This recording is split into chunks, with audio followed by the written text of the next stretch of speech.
Welcome, everyone. We have another exciting session of EduSmart's professional development series for you today. My name is Lisa Delarier, and I'll be your host. Throughout the webinar, please feel free to use the chat to leave questions and comments for our Q&A session at the end. Today, we have an amazing presenter ready to share her endless excitement with you about bridging gaps with intervention, summer school, and remediation. Leah Pinto is a graduate of the NASA Endeavor STEM certification program with a master's degree in science education and STEM certification from Columbia University. She has a passion for all things STEM and has devoted her career to creating STEM opportunities for underserved communities in science. She has a jam-packed session prepared for you today. So without further ado, please give your warmest welcome to Leah. Thank you so much, Lisa, and welcome everyone to our session today. I first of all just want to say I am so impressed that y'all are here at this time of year for you to be willing, like volunteering to come to a PD session after school is amazing. So thank you so much for coming. We promise to be respectful of your time and make this worth your while today. We are going to be talking about using EduSmart to bridge some of those gaps that come up during the year. At this time of year, I always felt like, we have really great data coming in, and it's a shame to not use that data to really drive our next cycle of instruction. So we have end of school kind of reports, we have testing, we have all of those great things. Now, what do we do with it? And so this session is really going to be taking that data and using it to remediate, for intervention, for summer school. In Texas, of course, we have HB 4545, where we'll be supporting those kiddos who were not successful on the STAR test. And so we'll be figuring out ways throughout all the different grade levels that you can really fill in those gaps and those struggling students and support them with EduSmart. So to get us started, because it is that time of year, I have a collection of my very favorite testing memes. And I just wanted to start us off on the right foot. We know that in both Texas and Florida, it's a high stakes test. There's a lot of pressure put on teachers and students. And we don't have control over everything that happens in the test. So these were just some of my favorites to remind us that it's not all about the test, right? My personal favorite is the one down at the bottom that says C, and this is Obi-Wan Kenobi. Says, now that's an answer I haven't chosen in a long time. And I can just see my students going through and like looking at the pattern and making pretty little, scaffolds and ladders. So we know the test is important and it does provide really good data, but what's super important, what actually matters, is that the kids are able to get the content. And that's what we'll be focusing on. And because it is the end of the year, I have scattered my favorite memes throughout the session today so that you get a little bit of entertainment value as well. So remediation, talking about filling in those gaps. With EduSmart, we're really going to focus on using inquiry-based learning, our visual literacy, and how to create intervention support through the platform. EduSmart's an excellent tool for direct teach, for a full curriculum, but it's also great for remediation. And I have recently started watching The Office. So this was my favorite quote. I want to be both feared or loved. I want people to be so afraid of how much they love using EduSmart to remediate, because it is so perfect and easy to use to really hit those gaps for the kids. Starting with inquiry-based learning, we're talking about using question-based learning, real life scenarios for our students, especially for struggling students. And the reason inquiry is so powerful for these students is that they get to engage with the material at their own level and at their own pace. They are bringing their life experience, whatever that may be, and they're approaching a topic with what they have in their head. They're going to ask their own questions and scaffold their own learning to what they know. And so it's really an excellent way to go about remediating students who are struggling. It also, because it tends to be very hands-on and it is real life, like inquiry-based learning needs to be a real life scenario, something real world that the kids can actually relate to. It creates a higher level of engagement. And we know that a lot of times those, the students who struggle the most do have a lot of apathy, whether it's because they're burnt out, they gave it their best, they were not successful, and they're just done. Or in summer school, engaging kids in summer school is tough, like all the way around. Or whether it's something like, an intervention class the next year where they're going back to learn what they did not master in the prior year. All of those things can create a very apathy ridden kind of atmosphere or attitude within the students, and inquiry can really help to overcome that because it's authentic engagement. It helps them increase their critical thinking and problem solving, which is all good as far as them going on to master content. And inquiry-based learning tends to make learning very concrete. And when kids are struggling, we have got to get it in their hands and right in front of their face and let them touch it and explore it and feel it and ask questions about it and wonder and all of those things that concrete learning really does. So inquiry is an excellent tool to use to help overcome gaps that have been created with our students. In EduSmart, we have a ton of tools that can be used to help build an inquiry-based learning program. We have hands-on activities for every single grade level. We have simulations, which are digital online labs, and really exciting stuff coming up with some of our new innovative platform that we are working on that you'll be able to see very soon.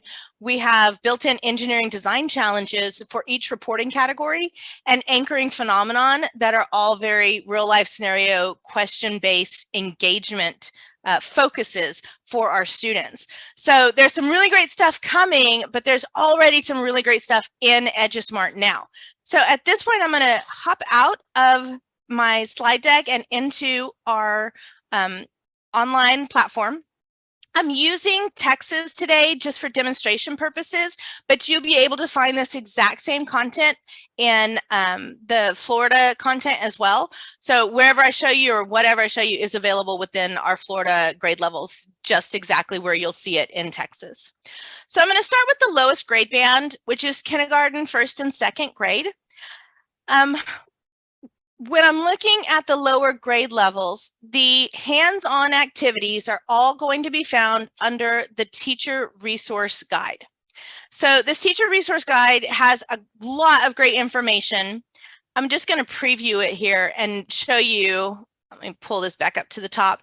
Teacher resource guide has all the material that you as the teacher would need, but under that and under the essential questions, you're going to find several different hands-on inquiry-based activities for every single standard that you're going to have. So this one is an I Spy. It's real simple for our kids. There's another sorting activity. Each standard comes with those hands-on activities. And again, that's found under the teacher resource guide. One great feature within EduSmart is this filter. This is a content filter. We have this now. We're also going to have it. It's going to look a little bit different starting next year, but it's going to be even easier to find the type of content that you're looking for. So I'm going to click on this hands-on filter. And for our lower grade levels, it's going to pull up the teacher resources because this is where you find all of those hands-on activities. And we also have something called expositories. These are nonfiction text. It's just a short nonfiction text passage, and then it will also have more hands-on activities for each of the TEKs. So these are great ways to get the kids hands-on with the materials. We really work hard to make sure all of our labs and all of our hands-on activities are using only materials that you can buy at Walmart. Like simple, easy to access materials. There's nothing crazy, nothing overly expensive or over the top to use for resources. Much of it you would already have in your classroom. So if a kid has already been exposed to content and they were not successful in mastering it, we really need to do hands-on labs with them. And the best way to do that, of course, is these inquiry-based labs. In our higher grade levels, starting in 3rd grade and up, the hands-on activities are actually a separate piece of content. They're not found under the teacher resource guide. What I'm going to do again is use my filter, click on hands-on activities, and now I have a separate type of content called activity. So it's the same type of inquiry-based activity. Sometimes it's a hands-on lab. Sometimes it may be a research project, or it could even be, in some cases, as simple as a worksheet.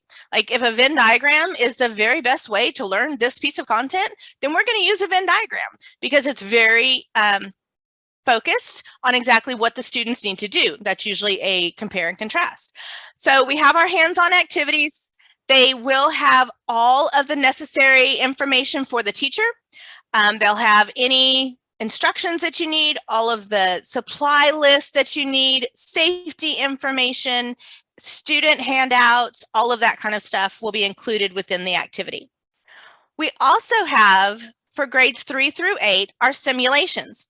So we know it's not always possible, especially in a summer school setting, sometimes in an intervention setting where you are just absolutely pushed for time.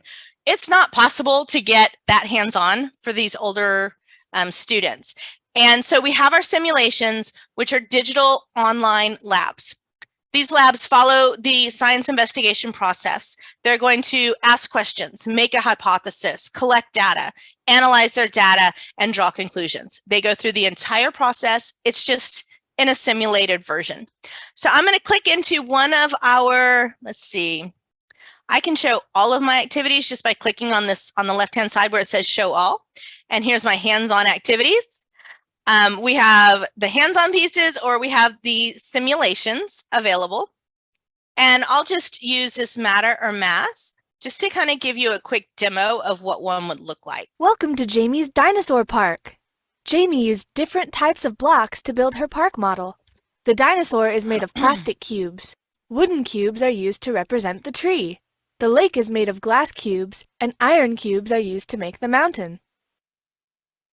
So again, it's walking the students through the entire lab collection process. Notice that my little next button is flashing at me, so it can be done independently for the students. They're getting the same information and the same process they would in a hands-on activity. It's just in a digital format. One of the great things about them too is that the teacher is getting data from this. So there's a lot of simulations and online activities out there, but this is going to collect data for the teacher. So you will be able to see how well your students have mastered this, this process. And again, we do have some really great stuff coming with the new TEKs, which are going to be very engineering based, where we're doing the 3D kind of instruction. We're going to be increasing the amount of engineering design challenges and those types of things that we have. And we've added a whole bunch of new hands-on activities as well. So we have some great information. For our ESL students, let me go back into the, just real quick. And this, again, is one of my favorite memes. Look at that. Now that is the definition of a tactile learner. That is inquiry-based learning. That kid's going to learn real quick. To find the information in Spanish for grades kindergarten through 5th grade, all our activities, all of our simulations, everything is available in both English and Spanish simply by toggling right here. So whatever I find here, like if there was, I'm going to click on my hands-on filter. Here's the science investigation activity on shadows. I click to Spanish, and it's the exact same activity available in either language, kindergarten through 5th grade. So it's real easy to toggle between the two languages. And I'll try and catch any, please feel free, of course, to type any questions you have in the chat, or we will have a few minutes at the end for questions and answers, and I'll make sure and hit any of those that I didn't get to during the session. So again, just to kind of wrap up on inquiry, it really is a way for the students to be in charge of their own learning, and you act as guide. And you guide the students to where you need them to be. Like, we still have standards we have to teach to, so we allow the students to explore within our parameters, and you do that by asking probing questions. What does this tell you? What do you think about that? Why did you say that? Do you think that whatever the question might be, you continue to ask these probing questions that really focus the learning for the students. Another key part to inquiry-based learning is really to make it collaborative for the students. The kids have to talk about their learning. Like, this is how we learn, especially in science, they need to talk. So having that collaborative partner where they can hear other kids talking, that kids speak, for our struggling learners is super important, because sometimes they can't understand what the adult is saying, but if a child explains it to them in their own language, like their own kid talk, it's going to be much more powerful, and it will be a way that they can understand it better. So having them not only working with a partner, but having that talking piece where they are discussing it with their partners is really, really important. So we always, inquiry-based, you should always allow them time to have a discussion piece. For the next part of EduSmart, as far as how we can really support that struggling student or those intervention students, is the visual literacy piece. So EduSmart philosophy is that our learning is and should always be supported by visual literacy. It's helpful in so many ways for any level of student. So we really want the content that the student finds to be able to be used immediately, and that needs to be visual, it's auditory, it's also like literacy based. So you'll find within the EduSmart platform that visual literacy is like just embedded in everything we do. And that helps kids who are struggling. It helps with any kind of like level of language that the students are at, whether that be in their native language or just, vocabulary development. Having a picture that goes with that concept or explains that concept is going to be really, really important. So yes, if a picture is worth 1,000 words, then a video is clearly worth 1,000 words or 100,000 words, because it's so very important. So within EduSmart, we have our instruction modules at all grade levels, and the instruction module is a short video. It's directed to explain the content and the context of the student's everyday life. So it puts it into a real world scenario for them. And then it has built-in pauses for the teacher to be able to guide instruction.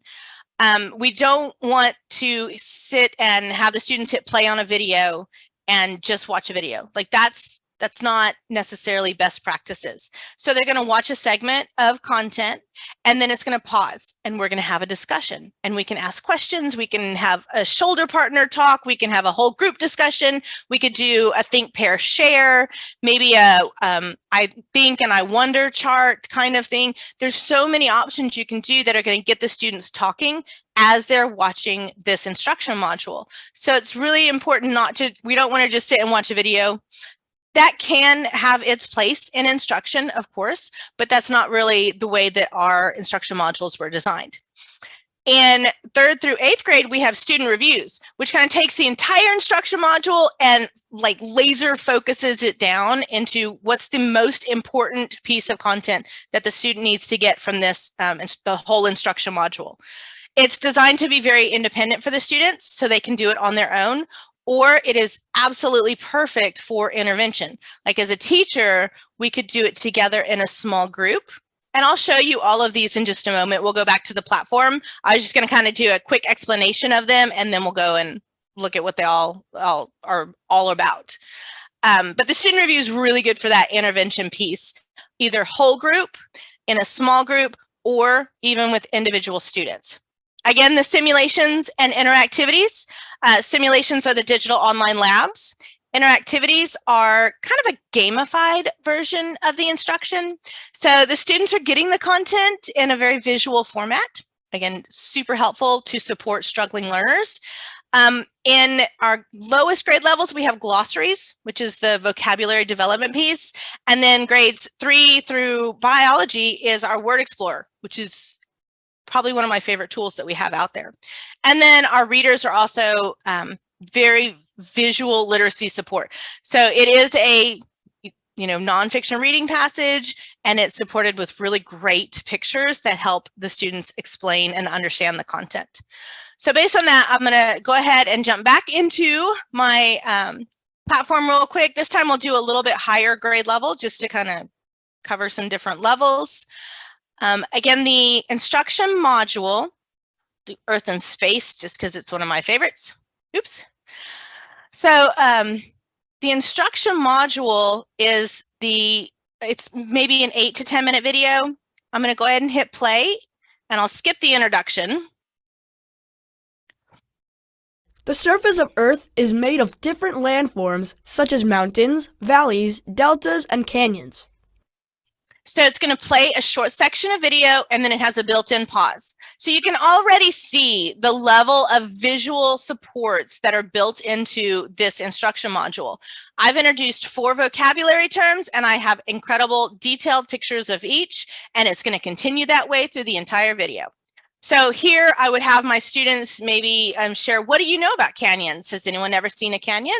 Maybe talk about mountains, or however you choose to do that in your classroom. Our students are talking, they're hearing, they're looking, and they're reading, because everything also has the closed captioning automatically built in. So for our language supports, those students who are needing that additional language support, it automatically has that. So when you put all of those together, it's a really powerful medium for the students to be able to learn.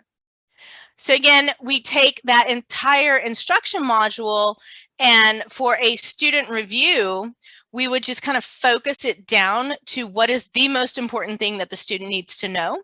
It's going to, again, show a short section of video, and then it's going to ask a formative assessment question that is completely supported for the students to be able to do independently. And again, I'm just going to skip to this first question. It has built-in text to speech, and then the student can click on the response. Once they answer incorrectly 2 times, it's going to give them the correct answer so that we are never reinforcing a misconception. And then it's also going to tell them why that's the correct answer. So they are getting that reteach as far as if they did not get the content, it's going to tell them the content that they need. But that's why this is also great for small group intervention. You as a teacher can lead them through this. We could talk about all the different pictures. It's a 10-minute it's a 10-minute activity. So you have that intervention piece, boom, done. They've got the content and you can move on. So it's really great for that intervention piece. Our word explorer, I'll go back down to, let's do first grade. And I'm going to show you our glossary. Again, this is very visual based. We're going to have a picture of the content. It has the word itself, a kid-friendly definition, and it has the text-to-speech accommodation. So even our youngest learners could do this independently. For example, if I wanted to have us working on like in stations, and we'll talk about stations right at the end, but they can be working in stations and they can do have the definition read to them and maybe make a poster, or we can make an interactive word wall, lots of ways that they can do this. And because it has the visual literacy component as well as the text to speech, they can do it independently. In our older grade levels, we have the word explorer. And again, I'm just going to say probably my favorite activity here, just because it is so I don't want to use this science investigation one. Let's use photosynthesis. Always a fun topic. Very, very visual based. So you're going to start off with, when you click into the activity, it's going to read the instructions. To learn more about the science term. Once you complete the activity successfully, the flashcard will flip over and reveal the formal definition. So we start with a visual definition of the term. So automatically start with that visual definition, which is awesome. So when I'm ready to, we'll do stomata. I'm going to click into the card. Visual examples. 1 or more images are examples of the term. Select your answers. Select submit to check your answers. So again, now I have more visual examples of the definition. So we're bridging any kind of language issues the student had, any reading issues the student had, and we're teaching content using pictures, which is a great way for struggling learners to get the content that they need. This is also for the new STAR test, for those of y'all in Texas, this is a multi-select question. There is more than one correct answer, so they're getting practice on those multi-part and multi-select questions. For this one, we're looking at stomata. So I would click all the answers or all the pictures that are the correct answer. You can make a better selection of the options. Try again. If I do not get it correct, You can make a better selection of the options. Try again. I have two tries, and then after the second try, I get what we call a lifeline, which is this little green show answers button. So again, we don't want to reinforce misconceptions. We're going to click show answers. It's going to show me what is the correct answer, and then I can move on to the next part. So while we start with the visual definition, the next part is going to be a fact-based exercise. The third part is going to be like a drag and drop, where we're putting in the correct terms to put the sentence in context or the definition in context. And then finally, they get a formal definition of the word. So it's a three-part activity that is based on that visual literacy piece. Finally, the readers, just to show you a quick example of the readers. And our readers are available in English and Spanish all the way up through 8th grade. All I would do to get the Spanish version is click here. But the readers, just really great high quality graphics, as well as supporting the students' learning. They can have text to speech if they need. They can have visual accommodations if they need, like larger text or colored on like inlays and things like that. So the readers help with that visual literacy piece as well. So knowing that we have those pieces in place, we can really start to build an intervention support playlist. So this is a great meme. It says, is this the test? To test us for the test, to see if we're ready for the test? Because some days that's exactly what it feels like. Like, oh, here's another test and another test and another test. But once you have that data, we need to use that data to drive our instruction decisions. And EduSmart's great for being able to provide very individualized instruction plans for targeted remediation. I get the right content into the hands of the right kid. And you will be getting a copy of this slide deck, so you'll be able to see these ideas that we provide. And the memes, you're welcome to steal them because you know I did. But we have intervention support lists for everything from our lowest learners, like kindergarten through 2nd grade. We have another set for 3rd grade through 8th grade, and a final set for biology. And it's just giving you ideas of ways that you can use the different components, like the instruction module, the word explorer, the readers, all of those things to really support that intervention playlist. And I just found this meme this afternoon, and it made perfect sense to me that this was exactly what you see on end of year state testing, right? Like, oh, we're just going to give you a simple little diagram. But it works. It really would give you the entire lyrics to the song if you just follow the flow chart. So it was kind of fun. I like that one. So to use these intervention playlists, I'm going to go back to my back to our platform, and this time I'm going to go to the My Groups tab. So using My Groups is a really powerful tool to be able to create your intervention playlists. So for example, I could have a periodic table intervention. I could have a reporting category intervention, or a big idea intervention, like for each of the different categories of learning. If I have students I know are struggling with a particular topic, I could create a playlist for that. So if I want to, we were just looking at changes on the Earth's surface. I have students who are struggling with weathering, erosion, and deposition. This will be my remediation or intervention playlist for this group. I choose whichever students I need to add to this group, and this could be across all of my students. So if I have like a morning class and an afternoon class, or if I'm a secondary teacher and I have 8 classes throughout the day, I can choose all the students throughout any of my classes that are struggling and get them all at once to get the same playlist.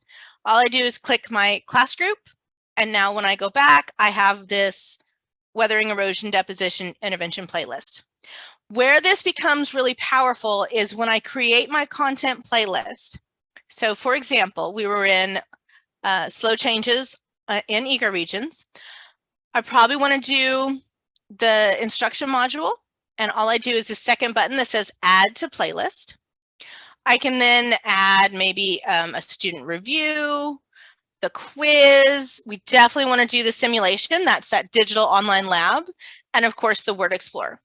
So everything I click and add, you can see it's increasing the number here on my playlist.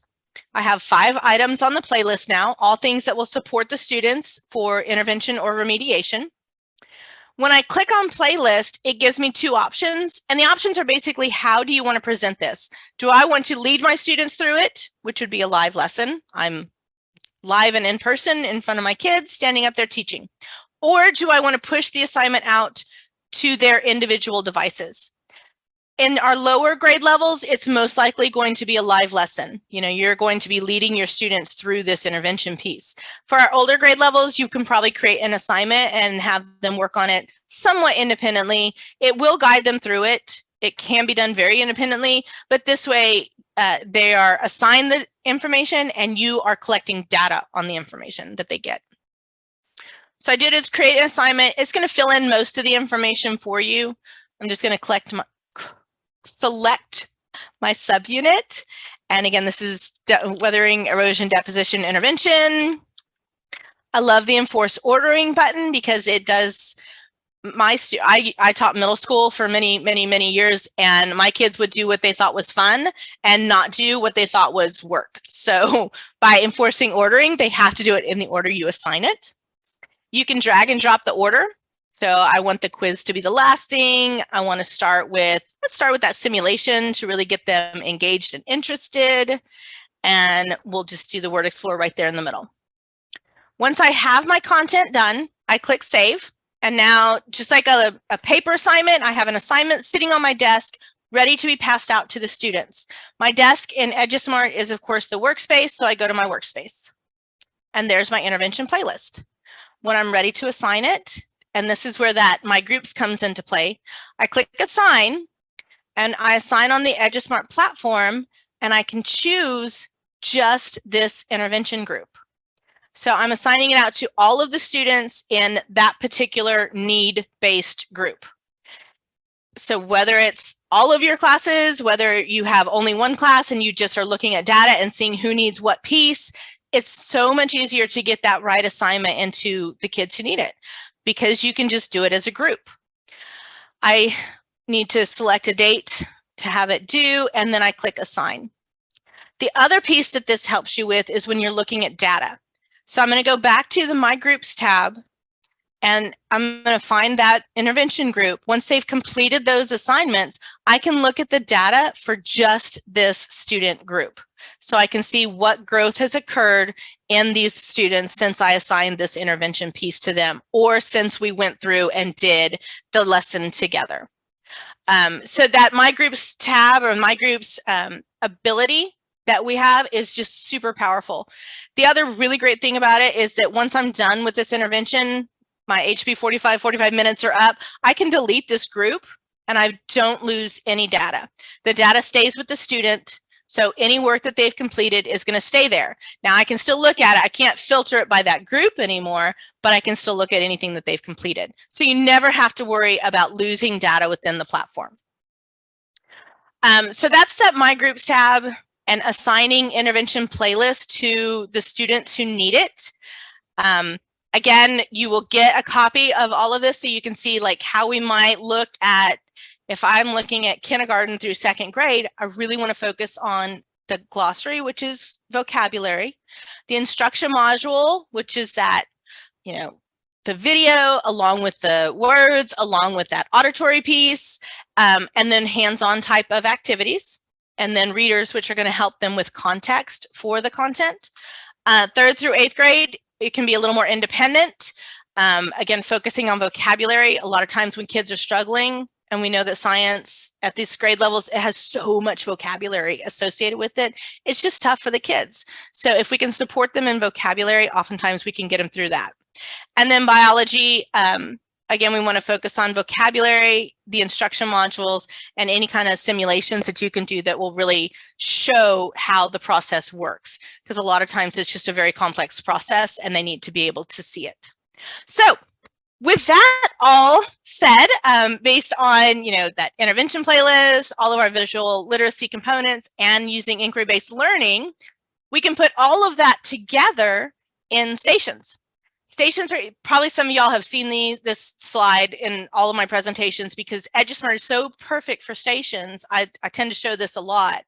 But the key to this is that it gives you as a teacher small group intervention time with your students. You can have a vocabulary station, an online activity station, just based on grade level. I like to do interactive notebooking or the kids creating their own reviews. You can use our instruction module companions for that. They can do like one-sheeter notes or like picture notes, where they're doodling and they're creating their own reviews. Tons of ways you can do that, but having them writing is key. And then have a STEM station, have that maker space. And it can be super simple. They can do a lot with just a very small amount of supplies, but building a model, making it concrete and 3D is super important. So you'll get a copy of this slide as well with all the examples of things that you might do to create those stations within your classroom so that you're getting your small group time with those kids who need specific content information. And with that, I guess I move that we debate whether to vote, whether or not to bring the meeting to an end. So I know that there was some questions in the chat, and y'all, once again, I just want to say I really appreciate you coming. I know that this is a tough time of year for you to be giving up, 45 minutes of your time. So thank you for being here. And Lisa, what questions do we have? They're mainly about activities that are in Spanish. Yes. In order for students to see an activity in Spanish and English, do they have the option to switch, or do she have to assign twice, like once in Spanish and once in English? You would have to assign once in Spanish and once in English. Like you can, it is a choice in either or for those grade levels. Maybe it's sometimes one way, sometimes another way. But all the activities, well, let me rethink that. You could actually print the activity in Spanish or English and then assign it online one way or the other so that they could have like a printed version one way and the digital version one way. And that might help with that support. But that's really the only way I can think of to do it other than assigning it twice, if that helps at all. Because all the activities do have printable versions. So if I just click on this view printable, you can see the student version of an activity. And you can see this either in English or Spanish, and then have that same version of it in the digital format, maybe in the opposite language. Did that answer your first question as well? They kind of seem related, so okay.